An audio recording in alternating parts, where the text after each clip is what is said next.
2016 সালে কোষপুর ব্লকের অন্তর্গত 15 নম্বর অঞ্চলের বিশ্বনাথপুর বিজেপি কর্মী বিনয় মান্ডিকে সন্ধ্যাবেলা বাড়ি থেকে শাসক দলের নেতাকর্মীরা ডেকে নিয়ে যান। তারপর থেকে আর বাড়ি ফেরেননি সে, এমনই অভিযোগ পরিবারের পক্ষ থেকে কেশপুর থানায় অভিযোগ দায়ের করা হলেও কোনো পদক্ষেপ গ্রহণ করেনি পুলিশ। 2016 থেকে 2024 সালের মে মাসের 10 তারিখ হয়ে গেলেও বাড়ি ফেরেনি বিনয়।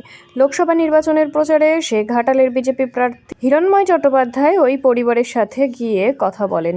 নিখোঁজ বিজেপি কর্মীর স্ত্রী শ্রীমতী মান্ডি বিজেপি প্রার্থীকে কাছে পেয়ে কান্নায় ভেঙে পড়েন। হিরণ আশ্বাস দিয়েছে রাজনীতির ঊর্ধ্বে উঠে সাধারণ মানুষ হিসেবে ওই পরিবারের পাশে দাঁড়াবেন তিনি।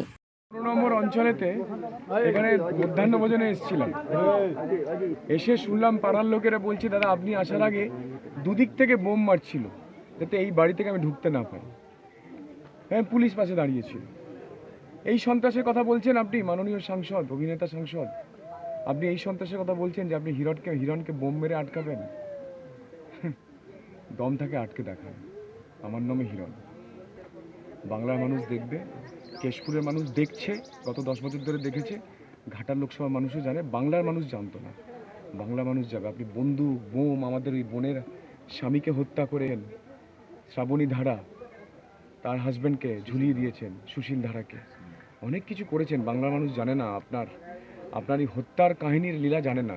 এবার আস্তে আস্তে জেনেছে, একটু একটু করে জেনেছে আপনার খুনের পরিকল্পনা 10 থেকে 20 তারিখের মধ্যে। আপনি কারো গায়ে হাত দিয়ে দেখান, আজকে তো বোম মারছিলেন, বোম ফেলছিলেন আমি আসবার আগে, কারো গায়ে হাত দিয়ে দেখান, দেখুন কত দম আছে আপনার। হাজবেন্ডের সাথে কি হয়েছিল? কেউ তো ঘর থেকে নিয়ে গেছে, তার এখনো পর্যন্ত নিখোঁজ পাওয়া যায়নি। কারা নিয়ে গেছিল? কারা? তৃণমূল। কি জন্য আনতে আসলো?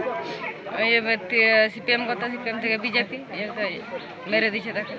এখনো পর্যন্ত খোঁজ করেনি পুলিশ, কোনো তদন্ত করেনি এখনো পর্যন্ত। এখন তারা তো বলতেছে দেখছি, এখনো পর্যন্ত এখনো খোঁজ করেনি, এখনো আসেনি পুলিশ। এই কদিন আসছিল, ফটো তুলে নিয়ে গেল, কিছুই জিজ্ঞাসা করে না, চলে গেল।